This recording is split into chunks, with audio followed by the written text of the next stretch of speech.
ఓం నమ శివాయ. ఈశ్వర భగవంతుని ప్రార్థించాలంటే మనం అనేక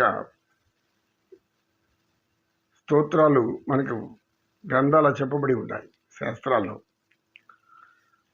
ఓం త్వమేవ మాతా చ పితా చ త్వమేవ బంధుశ్చ సఖినం త్వమేవ త్వమేవ విద్యా ద్రవిడం త్వమేవ సర్వం మమ దేవదేవ. గోవింద గోవింద. అబద్ధమందవ అనాథరక్షక ఏడుకొండల వడ వెంకటరమణ గోవింద. జయ శ్రీమన్నారాయణ.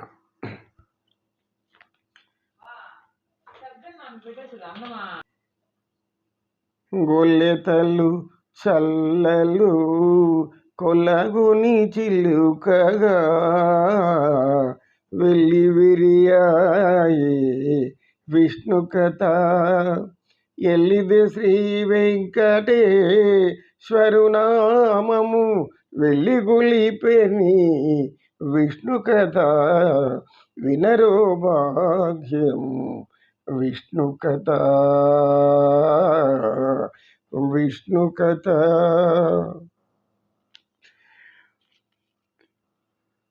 గ్రామస్తుల్లో గురువుగారు పరమాత్ముడు ద్వారకా నగరం ఎప్పుడు నిర్మించాడు, ఎందుకు నిర్మించాడు అని అడిగారు. ఇప్పుడు మనం అక్కడికే వస్తున్నాం. భాగవతంలో శ్రీకృష్ణ పరమాత్మ లీలలు మాయలు అనుకుంటాం మనం. లీలలు మాయలతో పాటు ఆయన యొక్క జ్ఞాన చైతన్య భావశుద్ధి అనేది అందరికీ అర్థమయ్యేది కాదు. ఎందుకంటే ఆయన మానవ జన్మ ధరించాడు. మానవ జన్మ ధరించిన తర్వాత మానవ ధర్మాన్ని కూడా అనుసరించాలి కదా. కనుక శ్రీకృష్ణ పరమాత్మ సహజ లక్షణాలతోనే ఉంటాడు మానవులు. అయితే ఎటువంటి కర్మలు ఆయన అంటావు, ఎందుకంటే పరమాత్ముడు కనుక ఆయన్ని ఏ కర్మలు అంటావు. కానీ అతను చేసే కర్మలను ఎవరి కోసం చేస్తున్నాడు? లోక కళ్యాణం కోసం చేస్తున్నాడు. ఎవరైతే బలహీనులు బాధితులుగా ఉంటారో వారికి రక్షణ కల్పించడం అనేది శ్రీకృష్ణ పరమాత్మ ఆయన పుట్టినప్పటి నుంచి మనం చూస్తున్నాం. దుర్మార్గులైన వాళ్ళని చంపుకుంటూ వస్తున్నారు రాక్షసుల్ని. ఇప్పుడు జరాసంధుడు మనం చూసాం. జరాసంధుడు 17 మార్లు దండయాత్ర చేశాడు. 17 మార్లు మధుర పైన దాడి చేశాడు, దండయాత్ర చేశాడు. వచ్చినప్పుడంతా కూడా బలరామకృష్ణులు వాడిని బాగా తరిమేస్తూ వచ్చారు. చంపలేదు. ఎందుకు చంపలేదంటే మన కారణం చెప్పుకున్నాం. ఎప్పుడైతే ఈ 17 మార్లు ఓడిపోయి పారిపోయి వస్తున్నటువంటి జరాసంధుడికి ఒక దిగులు పట్టుకుంది, పెద్ద దిగులు. ఇంకా నేను కృష్ణుడిని చంపలేనేమో, నాకు ఎందుకు ఈ జన్మ, నేను ప్రాయోపవేశం చేస్తాను అంటే మరణిస్తాను, బలవన్ మరణం అని అందరితో అనడం ప్రారంభించాడు.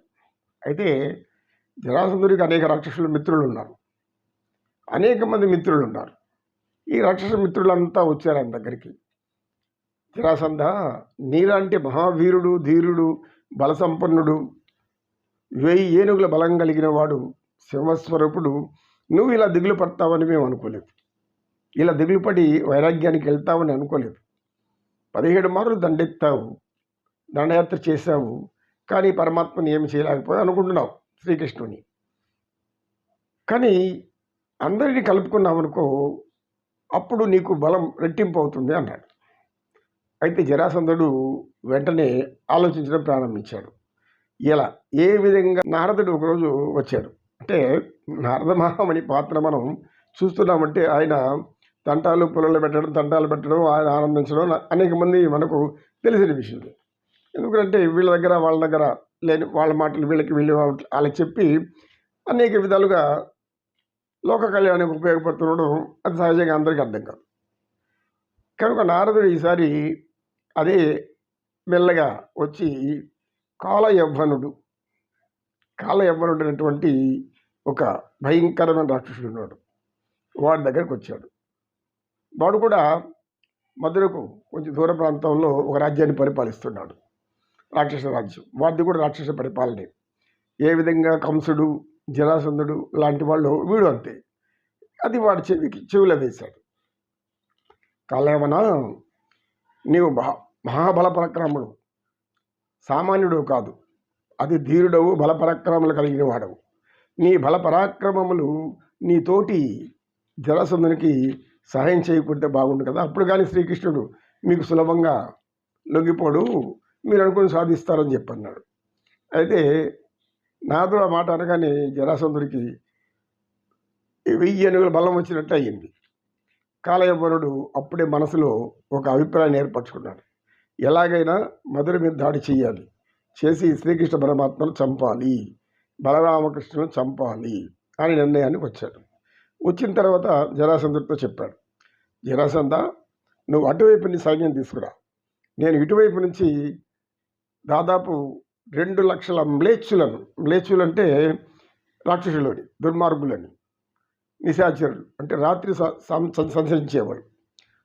సంచరించేవాళ్ళు, నిశాచరులు, రాక్షసులు. ఈ యొక్క కాలయవనుడు కూడా ఒక మ్లేచ్ఛ జాతికి చెందినవాడు. వెంటనే వాడు ఒక యుద్ధ వ్యూహం తయారు చేసుకున్నారు. పరమాత్మకు తెలిసింది, అది పరమాత్మకు అంతా అర్థమైంది. అప్పుడు శ్రీకృష్ణ పరమాత్మ ఏం చేస్తారంటే ఆలోచించాడు,